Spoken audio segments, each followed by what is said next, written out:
انا واثق من الكلام اللي بقوله يا سيادة القاضي. الطفل ده مش ابن اخويا، مش ابنه. على اي اساس بتقول الكلام ده يا نبيل؟ اخويا الله يرحمه ما كانش بيخبي عني حاجة ابدا. طيب ايه اللي يخلي الست تحية تقول الكلام ده؟ مؤكد ليها مصلحة في كده، لكن الطفل ده مش ابن اخويا ابدا. اخويا الله يرحمه فضل متجوز سعدية مراته الاولانية 15 سنة وما خلفش منها. عندك دليل على ان الطفل اللي بتقول الست تحية انه ابنها مش ابن اخوك؟ الروشتات والتحاليل الطبية موجودة وكلها بتؤكد ان اخويا كان بيتعالج وما كانش فيه امل. حرام عليكم، حرام. يا ست تحية، هو ليه بيسوق سمعتي ليه؟ انا مش عايزه حاجه، لكن يهمني كل الناس تعرف انه ابن من الحاج منصور. يا ست تحية، الحاج منصور كان يعرف قبل ما يموت انك حامل؟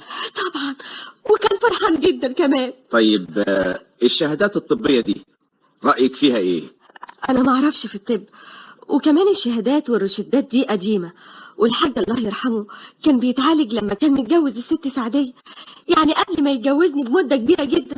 انت خلفت الطفل بعد ما مات الحاج بقد ايه؟ لما مات كنت حامل في شهرين. اخوه نبيل كان يعرف؟ نبيل كان مخاصم اخوه وما يعرفش عننا حاجه. كان مخاصمه ليه؟ ايه سبب الخصام ده؟ نبيل ما كانش راضي عن جوازة الحاج مني. مين اللي قالك الكلام ده؟ الأستاذ نبيل موجود قدام حضرتك، واسأله ليه ما كانش بيزور أخوه وليه كان معاديه كمان. نبيل، انت كنت بتتردد على أخوك الحاج في بيت الست تحية مراته الجديدة؟ لا. ليه؟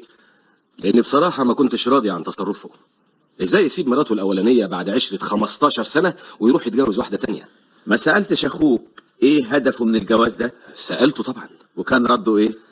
يوميها قال لي: يا نبيل يا اخويا، انت ليه مش عايزنا نتجوز؟ بلاش يا اخويا بلاش، انت راجل طيب وطول عمرك سمعتك كويسة. وهو الجواز يا نبيل وحش؟ ما قلتش وحش، بس انت ليك زوجة. انت عارف انها ما بتخلفش، وانا نفسي في ولد يا نبيل، نفسي في ولد يحمل اسمي يورثني. تفتكر يعني الزوجة الجديدة دي هي اللي هتجيب لك الولد؟ ليه لا يا نبيل؟ ليه لا؟ بس الطب. اوعى تقول لي الكلام ده يا نبيل، انا ما احبش اسمع منك ابدا كلام يزعلني. انا مش قصدي ازعلك، انت اخويا الوحيد وانا خايف عليك. علشان مراتي الجديده يعني ما هي اصغر من مراتي الاولانيه؟ انا مش عايز بهدلتك، انت عيان وليك ظروف. بقول لك ايه، انا طلبت منك مساعده، طلبت منك فلوس، قلت لك شوف لي عروسه. يا منصور يا اخويا نبيل، انا لسه بصحتي الحمد لله، ولسه واقف على رجلي، وبلاش الكلام ده يا نبيل اللي يزعلني. ها وبعدين يا نبيل؟ الحقيقة كلامه كان صدمة بالنسبة لي. ربنا عالم أنا كنت بحبه قد إيه، ما كنتش عايز حاجة منه، وما كنتش كمان عايز أي حاجة تفرقنا في الدنيا. لكن اللي حصل أنه اعتبر كلامي تدخل في شؤونه الشخصية، ومعرفش إيه اللي حصل وما بقاش يقابلني كويس، وأنا كمان اتأثرت وبعدت عنه. يعني ما زرتهوش في بيته الجديد؟ لا. شفت مراته الجديدة؟ شفتها معاه. ما قالكش إنها حامل؟ لا ما حصلش، وانا متأكد ان الطفل ده مش ابن اخويا. ايوه مش ابنه. انا هقول الكلام والشهادة اللي هتحاسب عليها يوم القيامة. اتفضلي اتكلمي يا ست سعدية. المرحوم اتجوزني وعشنا مع بعض 15 سنة، والحقيقة عمره ما عمل حاجة زعلتني منه. عرفت امتى انه ناوي يتجوز واحدة تانية؟ في يوم لقيته قاعد متضايق وزعلان، قربت منه لقيته ماسك مجلة فيها صورة طفل صغير. يا سلام، حكمتك يا رب. مالك بس يا حاج؟ لا ولا حاجة، سبحانه منظم الكون سبحانه. مش تقول لي مالك؟ اوعى اكون انا زعلتك في حاجة. لا ابدا يا سعدية، بس ايه؟ ما تتكلم يا حاج. امال اصل فيه يعني، قول يعني بس فيها ايه بس يا رب، يعني بس لو رزقتني بطفل صغير، حتة ولد يفرحني بس ويملى عليا الدنيا. هي الحكاية كده. سعدية، لا لا لا، اعملي معروف، بلاش العياط وحياة ابوك. هم الدكاترة قالوا لك ايه؟ قالوا ان مفيش حاجة بعيدة على ربنا ابدا، وكله بامر الله. ونعم بالله. سعدية، نعم. بقول لك ايه، انا كنت عاوز اقول لك على حاجة، بس بس خايف تزعلي. ربنا ما يجيب زعل ابدا يا حاج. ما انا عارف انك انسانه مخلصه وقلبك ابيض وطيبه، وعشان كده بقول يعني اللي بفكر فيه يمكن يزعلك ولا يطلعني قدامك قليل الاصل. كفل الشر يا حاج، ده انت طول عمرك كويس قوي وابن حلال، وعمرك ما تعرف العيبة. بس مش جايز يعني لو اتجوزت واحده تانية يعني ربنا يكرمني بولد يا سعديه. بعد العشرة والسنين دي يا حاج بتفكر انك... شفتي بقى، مش بقولك انك هتزعلي. لا ابدا، انا مش زعلانة ابدا، انا بس خايفة عليك، وكمان انا ماليش ذنب يا حاج. ما هو عشان كده عايزك تطوعيني وتطمني خالص خالص. انا معاكي ومش ممكن اسيبك ابدا ولا اتخلى عنك. انت ياما استحملتيني كتير ومش هبقى ابدا قليل الاصل معاكي ابدا.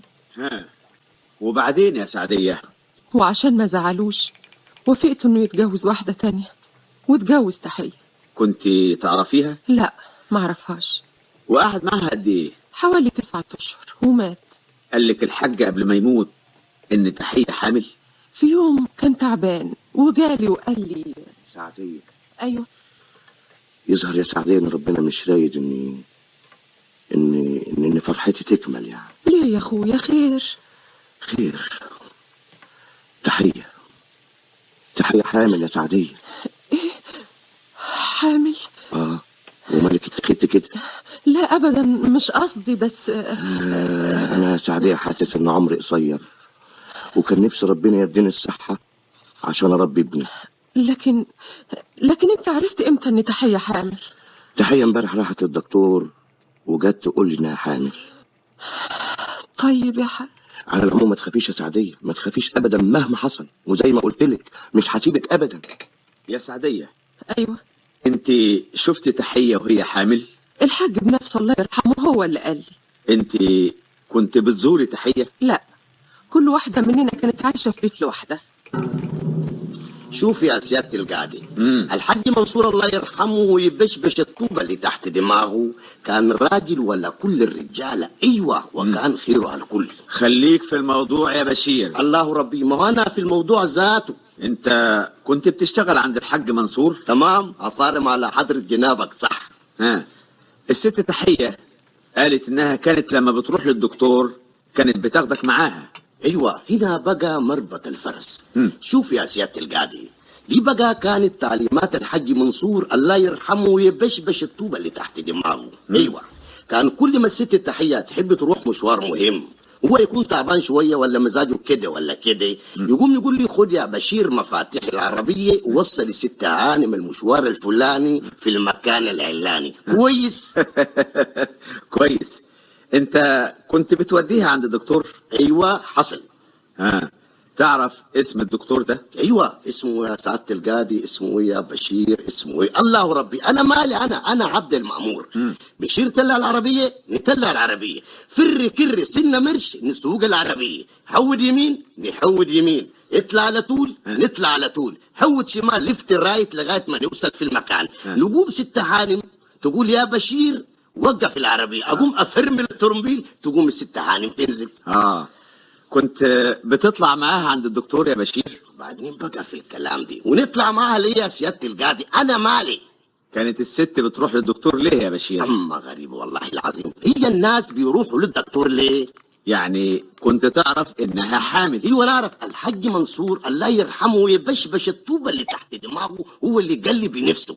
قال لك ايه؟ شوف يا سيدي، جي في يوم والدنيا كانت سفاري شمس وقال لي يا بشير يا فندم، خد ال5 جنيه دي علشانك. نشتري بيها ايه؟ بقول لك علشانك اشتري بيها اللي يعجبك. مش فاهم يا سيدي، دي من عندي لك يا بني ادم. ولو برضه مش فاهم. افهمك، دي حلاوة ان الست حامل يا بشير. كده الف مبروك. ولا الف مبروك يا حاج. اهو كده ولا بلاش، عقبال ما الست هانم تخلف وتربي في عزك، يكبر ويروح الجامعة ويبقى مهندس ولا دكتور كبير.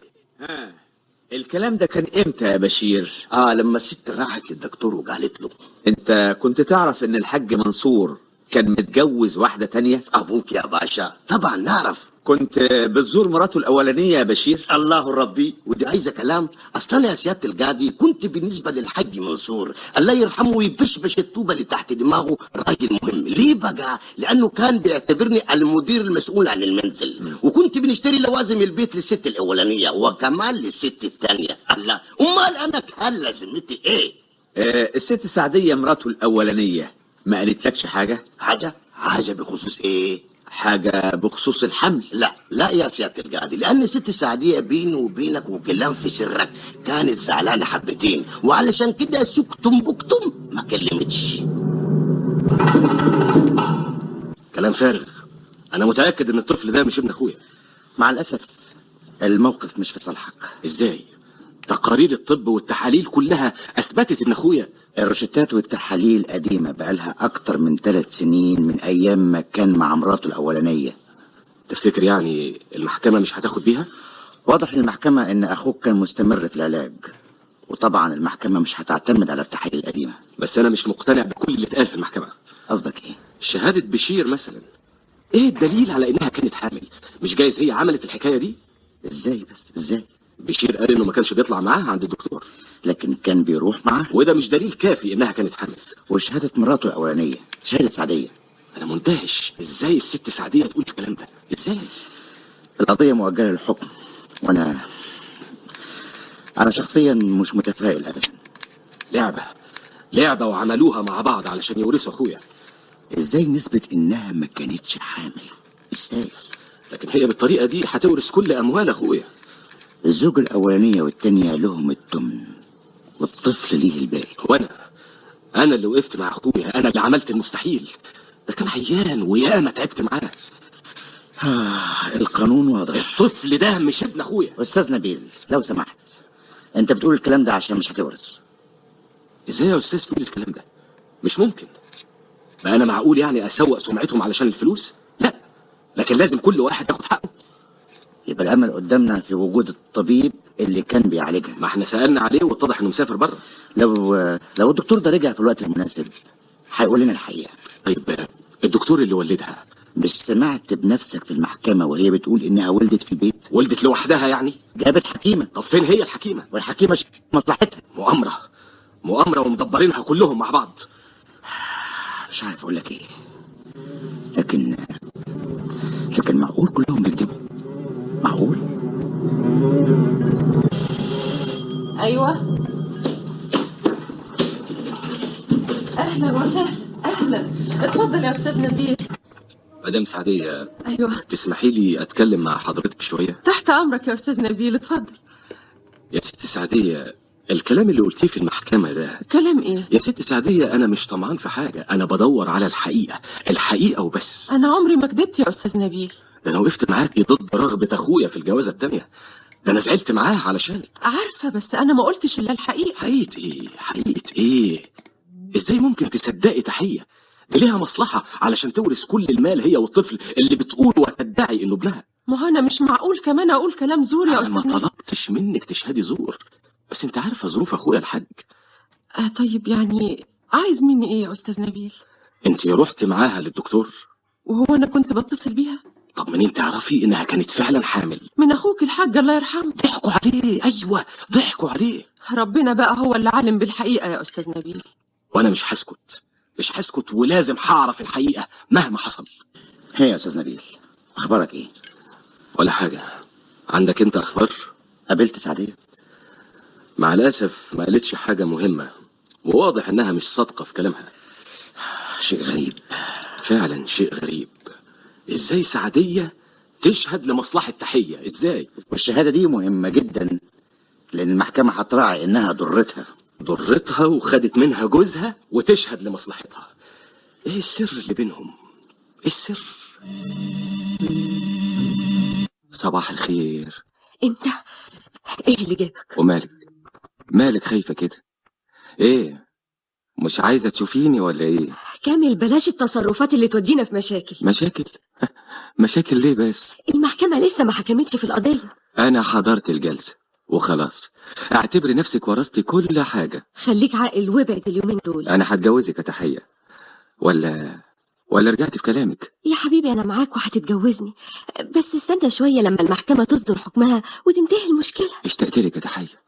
ايه، هفضل بعيد عنك لامتى؟ أرجوك يا كامل أرجوك. كده؟ طيب الواد اخباره ايه؟ كويس. عايزين نرجعه لاهله. أنت بتقول إيه يا كامل؟ أنت مجنون؟ ترجع الطفل لأهله إزاي؟ الجدع اللي خطفه من اهله خايف وبيقول انه عايز يرجعه. اديله اللي هو عايزه، بس الطفل مش ممكن أسيبه دلوقتي مهما حصل. يعني موافقة اديله اللي هو عايزه. أنت جاي تسألني يا كامل؟ يا حبيبتي يا حبيبتي يا تحية، ما انت عارفة ما احبش اتصرف اي تصرف من غير ما استشيرك. اتصرف، اعمل أي حاجة، اديله اللي هو عايزه، بس ما تجيش هنا، مفهوم؟ مش ممكن، مش ممكن. ازاي الحكم يصدر لصالحها ازاي؟ لأن كل الشواهد والأدلة بتقول إنه فعلا ابنها. مش ابنها. أستاذ نبيل، الكلام مش هيجيب نتيجة. مش عارف اقول لك ايه، لكن انت لسه فاكر اني طمعان في الفلوس. لا، انا عارف ان لو ما كانش الطفل ده كنت ورثت جزء من اموال اخويا، لكن الفلوس ما فكرتش فيها ابدا ابدا. معلش يا أستاذ نبيل، لكن أنا كنت متأكد من الحكم ده. مهما كان انا مش هسكت، مش هسكت ابدا. مبروك مبروك يا حبيبتي، الف الف مبروك يا بنت عمتي. أخيرا بعد العذاب والتعب وصلنا لهدفنا. يا حبيبتي طول ما معاكي كامل ما تفكريش في اي حاجه. تحية يا حبيبتي، انا عندي مخ، فاهمه؟ عندي مخ. ميرسي يا حبيبي، الفضل طبعا يرجع لك. طيب ودلوقتي بقى ان شاء الله ناويه على ايه؟ اللي تقول عليه انا تحت امرك. الواد لازم نسلمه للجدع اللي خطفه قبل ما تحصل مشكله. ايوه بس مستعجل ليه؟ تحية يا حبيبتي، انت عايزه الولد ليه دلوقتي؟ مش نستنى لما الحكايه تهدى شويه؟ خدنا حكم وخلاص. ايه مالك بس؟ ونبيل اخو الحاج ماله؟ له عندك ايه؟ مش عارفه انا قلبي ليه مش مطمن من ناحيته. مالوش عندك حاجه وما يقدرش يعمل اي حاجه. طب ما تستنى شويه كمان لما نشوف هو ناوي على ايه بعد الحكم ما صدر لمصلحتي. تحية يا حبيبتي، الخوف وحش، انا مش عايزك تخافي، فاهمه؟ انا هتجوزك وليك حريه التصرف في حياتك. ما قلتش حاجه يا كامل. اسمعي يا حبيبتي،